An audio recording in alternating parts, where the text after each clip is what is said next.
Welcome to Locked In With, a new podcast from thebusinessdesk.com. Each week, I'll invite myself to join a business leader from the region in their lockdown, virtually of course. We'll share stories of how it's all going, have a bit of a laugh along the way hopefully, and do this all over a virtual beverage, whether that's a brew, a beer, or anything else you fancy. We hope you enjoy the first episode, which is with Oscar Brooks, director of Moda, a build-to-rent developer who's doing great things across the country, including in Leeds. So without further ado, let's get this show on the road.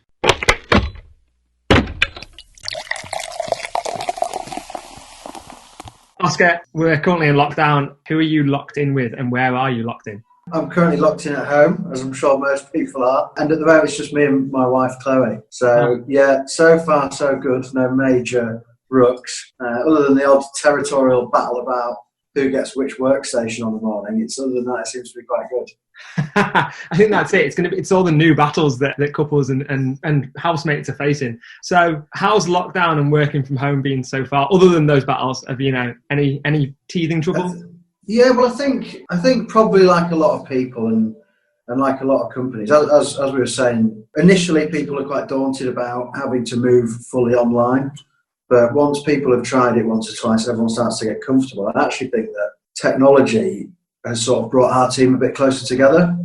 I mean, at the moment, it's just life feels like one big call. You're literally jumping from one call to the next, and the follow-up list is growing, and it just feels really busy. And I think ultimately we're really fortunate in that we're in a sector that allows us to do that, because I definitely feel for a lot of people who aren't able to do that, and it makes life a lot harder for them. So I think on the whole, we're coping well. Things are busy, and we're all speaking probably a lot more than we normally would, actually. How about you? Yeah, do you know what? I think we've had a similar thing, and there's been some changes for us from an event perspective, but we've definitely far more. Well, I think Zoom has now just become the biggest thing ever. I'm desperately upset I didn't have any shares in them prior to this. Oh God! I mean, they have cleaned up, haven't they?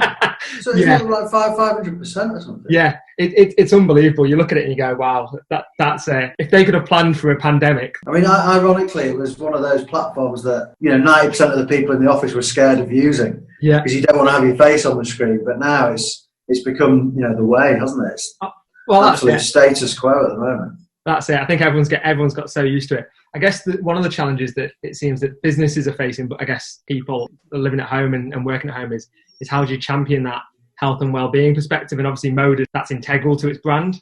How have you gone about that? Where to start with? I mean, yeah, definitely. For us, health and well-being is completely a foundation of the brand.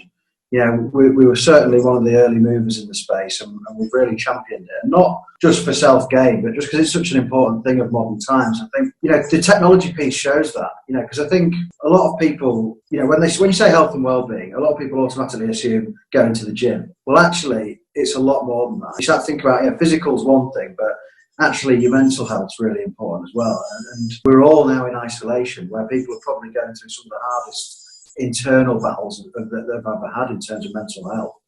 So for us, it's probably a fourfold strategy. The first one, as the Moda team, our team, we've got, we're now fortunate enough to have a sort of a UK-wide footprint with teams in the north and teams in the south. And as we were saying, from a day-to-day capacity point, we're on regular Teams calls. It's actually improving the information flow between the different teams, which has been really useful and something we'll definitely carry on. But then also in a social capacity, we're making sure that we're having, the age-old tradition of a pub quiz every Thursday night. And what that's doing is it's giving the wider team an opportunity to come together, let off a bit of steam, and still have a few beers and a good old laugh. So that's been really good for us, I think. And it's helping drive some camaraderie. Then I guess the other part of the business is an operational part. We do have communities with people living in them that have gone into lockdown in large scale city centre buildings where they can't be nipping out into the city centre. So how do you keep those guys as happy, as engaged as you can? And fortunately, we've spent a lot of time and resource investing into our digital backbone in the building. So, the residents' app, internet connections, all that type of stuff. And the fantastic guys both at headquarters and the on-site teams who are still out there on the front line managing the buildings, going to work on a daily basis, doing a service-led job because they've got to.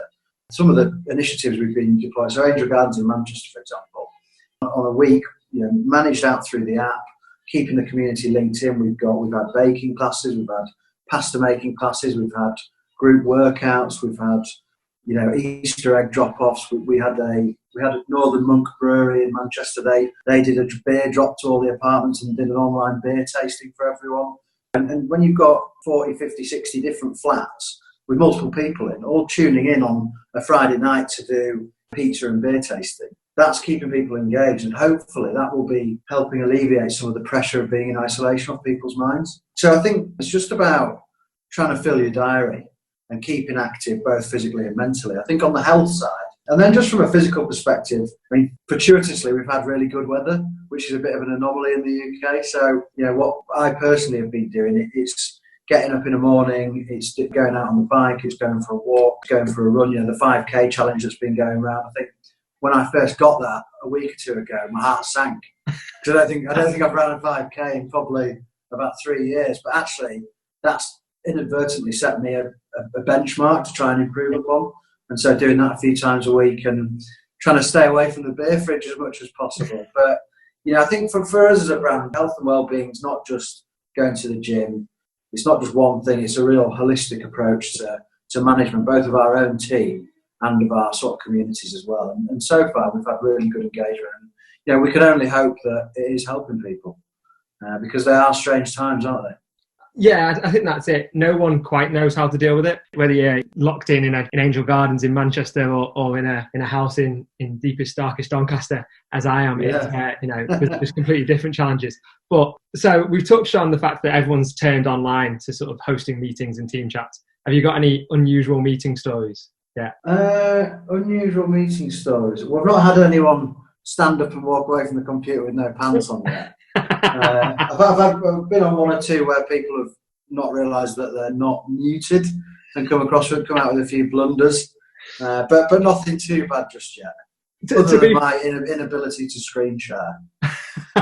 To be fair, that question actually came about because I was talking to Johnny Caddock last week, and he said in a passing comment, I was on a conference call and I stopped and chatted to the neighbour over the hedge. And I realised that I was in the middle of a conference call while talking to my neighbour, and it made me smile. So the mute button's become a really powerful thing, hasn't it? Yes, and I think the sooner that everyone remembers that is a tool there to be used, the better. Yeah. We don't want any more Welsh Assembly suggestions. But yeah, so we've talked about the challenges, but what's the best thing about staying in and being in lockdown? I noticed you look to your wife then. No, she's there. I'm looking. There's a longing look out the window there, remembering what life was like. No, I think politically, but also I genuinely have enjoyed spending more time with my wife.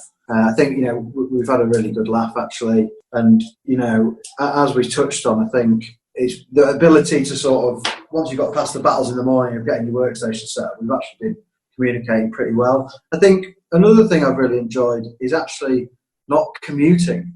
So whether it's getting the train to London or whether it's just driving to Leeds or driving into town on the morning, it's you can get up, grab your shower at a bit more of a leisurely pace, grab a cup of tea, set your workstation up, and you're ready to go.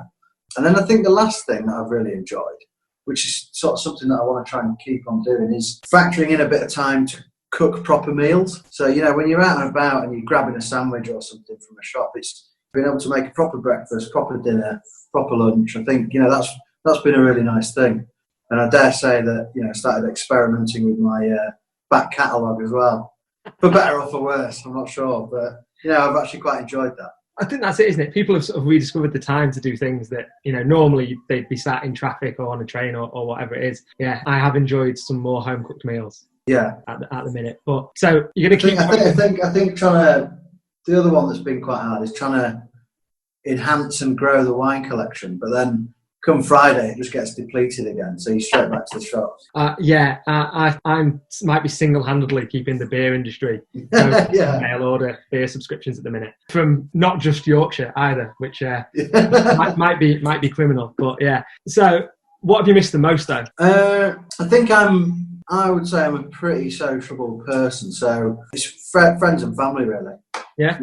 Whilst you can get a lot of laughs and a lot of fun and good catch-ups out of FaceTime and Zoom and things like that, yeah, nothing beats the real thing. And I think I'm looking forward to having a proper catch up with everyone, for sure. What about you? What are your... Do you know what? I think I think it's a proper catch up, or just being able to have the freedom to go and say, look, we're going to go for a pint, or we're going to go for a brew, and just I never thought I'd long for those days, but I think I am, and I think if it's anything to go by, I'm definitely getting more invites from people. So which I they didn't like me when the times were good, but now times are bad.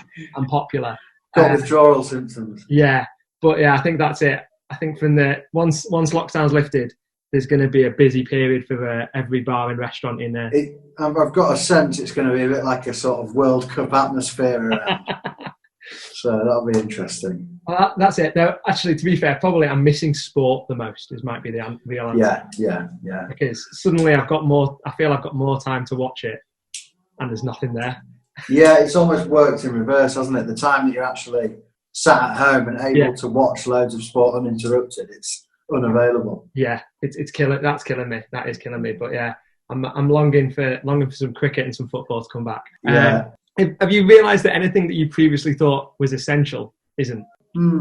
I think, again, probably back to transport, spending time, and that's a bit of an amalgamation of what's been demonstrated in terms of the technology front. But, the time spent, well, number one, using the car when I don't need to use the car. I mean, it's definitely shown I'm a complete lazy so-and-so. But, also spending out sometimes, 4, 5, 6 hours on a day going to meetings on the train, when actually you can have that same punchy 1 hour meeting via Zoom. So I'm going to take a lot more considered approach to diary management, I think, and transport, cars, trains, try and cut that right back, I think, when we go back. Yeah, I think it's been an interesting one, hasn't it? Because it has been so, the roads have been quiet, but joking aside, sort of the lack of planes in the sky, suddenly everything, I swear the skies never quite seemed so blue, but that might just be my longing to be outside. I think you see some stuff on the news, but the environmental impact's been amazing. Yeah. And there's some sort of way of reducing people's footprint going forward to continue the environmental improvement without hampering people's jobs and economy and things like that, then that would be great. I think that could be one of the interesting avenues that comes out of it, that people look at ways they can work remotely a bit more, or just reduce their carbon footprint. Equally, I think a lot of businesses have probably now had to invest in remote working. So probably going to stay. Yeah, that's an interesting point. I mean, I think for us, whilst it's an unfortunate period for everyone globally, it does make you reassess stuff. And I think one of the things we've been assessing as a company is that the whole, switch to working from home is something that we want to really start driving. So, I mean, ultimately in our communities, we go out our way to try and give the best service, which includes, the highest internet connections in the cities, and create really great, relaxing sort of communal lounges and workspace lounges. And actually, if you are being asked by your company to spend a day or two a week to start working from home, then we feel that combined with the rest of the service and the health and well-being, we should be pretty well positioned to cater for all of that. Yeah. So it's quite an interesting time. Yeah, it's an interesting one, isn't it? Because I think that is the bit that will come out of it, that people might want to work from home more, but will also need to set themselves up to work from home. But they've also had to do it, so that journey started. Yeah, and it might be that for some of the major occupiers out there, if they are asking workforce to work from home, that actually in their saving on office space and overheads, they actually give those employees a grant towards setting up a home office or something like that. Yeah, and that is going to be an interesting way for it to go. So next one, and this is always a tricky one, but have you made any progress on your bucket list while you've been in lockdown? That is a tricky one. There's a few different work streams. One of them was writing a book. Right, okay. Which I started and embarked on years ago, and then stopped it for a while. And then revisited it last week and realised that it was complete crap.